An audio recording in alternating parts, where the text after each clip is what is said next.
ngasih untung, UMKM kita juga untung, plus anggota UMKM ini dapat SHU nanti di setiap akhir tahun yang ada. Saya kira ini multi efek, yang sangat multi efek, artinya membuka dan menciptakan UKM dan UMKM baru dan membuka lapangan pekerjaan. Ya, sangat. Assalamualaikum warahmatullahi wabarakatuh. Alhamdulillah hari ini kita terhubung kembali bersama Ketua Forum Komunikasi KDMP 5 di Kabupaten Sumbawa di Nusa Tenggara Barat. Selamat malam Bang Rusdi. Selamat malam. Bagaimana kabar? Alhamdulillah, kabar baik. Kabar baik, alhamdulillah. Jadi bicara soal koperasi ini se-Indonesia, Bang Rusdi, membicarakan tentang koperasi Desa Merah Putih. Nah, kami pernah mengupload satu konten di sosial media. Nah, kemudian netizen sangat banyak sekali berkomentar. Salah satu komentarnya ini, tentu nanti kita akan berdiskusi sedikit terkait dengan komentar-komentar ini. Hadirnya koperasi Desa Merah Putih ini akan mematikan usaha kecil mikro dan UMKM di desa. Nah, kira-kira bagaimana menurut Pak Ketua terkait dengan hal ini? Oke. Kaitan dengan usaha mikro, kecil, menengah ya. Menurut saya, hadirnya koperasi Desa Merah Putih justru akan semakin bagus bagi perkembangan usaha mikro, kecil, menengah itu tadi. Karena banyak sekali kita lihat produk-produk UKM atau UMKM kita ini yang tidak mampu menembus pasar, tidak mampu menembus pasar yang hanya lebih di dalam luas, lokal, ya, hanya lokal itu saja. Misalnya hanya mereka berkutat di pasar-pasar tradisional.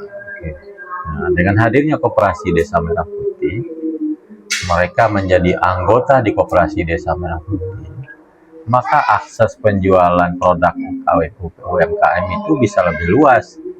Bisa kita pasarkan lewat digital yang sedang tren sekarang, misalnya seperti ada Shopee, ada dan lain-lainnya. Marketplace. Ya, marketplace. Nah, bahkan peluangnya nanti bisa bertukar produk antar koperasi Desa Merah Putih.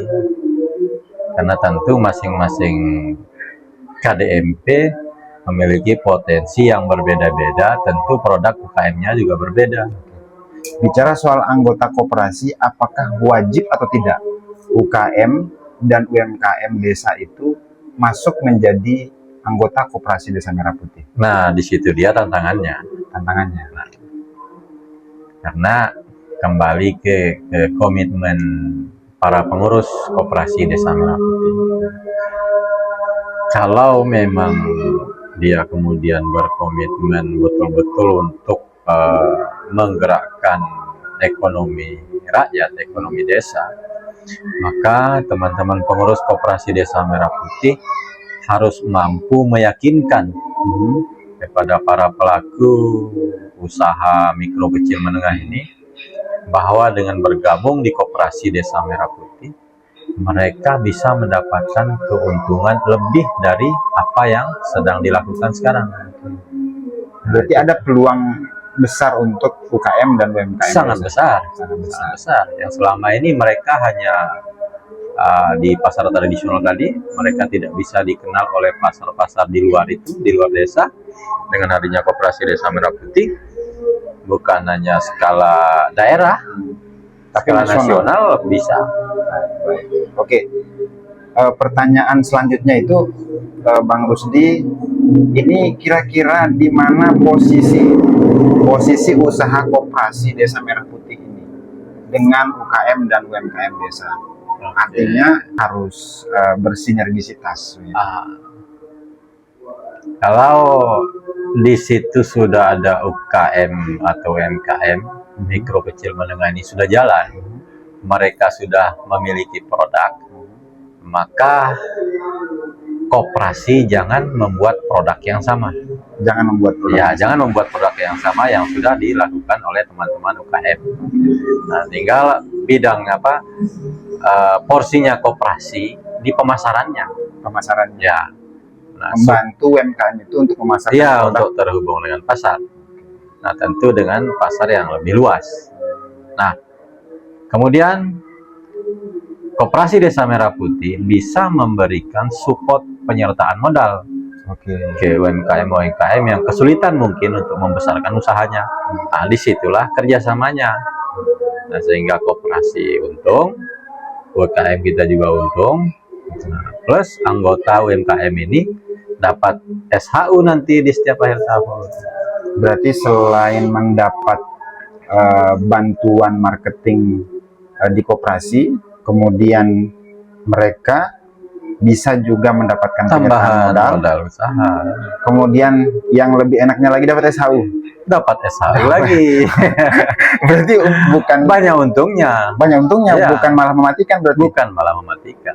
Oke, nah ini menjadi jawaban ya Anda ya, para sahabat-sahabat kita se-Indonesia bahwa hadirnya koperasi ini bukan untuk mematikan UKM dan UMKM Ya. di desa tersebut, begitu. Nah, kira-kira nih Kanda, terakhir ini, bagaimana langkah-langkah strategis koperasi dalam memberdayakan UKM dan UMKM desa? Gimana langkah-langkah strategisnya? Itu dia tadi. Yang pertama data dulu, pendataan ada berapa UMKM yang ada di desa, apa produk mereka, apa kebutuhan mereka. Yang pasti mereka butuh akses pasar yang lebih luas. Hadirlah di situ koperasi agar mereka terhubung dengan pasar. Nah, kemudian pada saat produk mereka bagus dan respon pasar bagus, tentu mereka butuh pengembangan usaha. Nah, hadirlah koperasi lagi di situ. Nah, di sisi lain tentu pengurus koperasi juga harus memutar otak melihat potensi yang ada agar tercipta UKM baru di desa, tercipta produk-produk baru. Selain memberdayakan yang sudah ada, koperasi juga mampu menciptakan UKM baru, dengan itu tadi melihat potensi yang ada. Saya kira ini multi efek ya, sangat multi efek artinya membuka dan menciptakan UKM dan UMKM baru dan membuka lapangan pekerjaan di desa tersebut. Sangat baik. Saya kira itu Bang Rusdi, terima kasih banyak atas kehadirannya. Siap. Walaupun saya yang hadir di rumahnya. Ini kita podcast on the street ini. Jadi kita keliling-keliling Kopdes. Terima kasih Bang Rusdi sudah hadir di podcast sederhana ini. Assalamualaikum warahmatullahi wabarakatuh.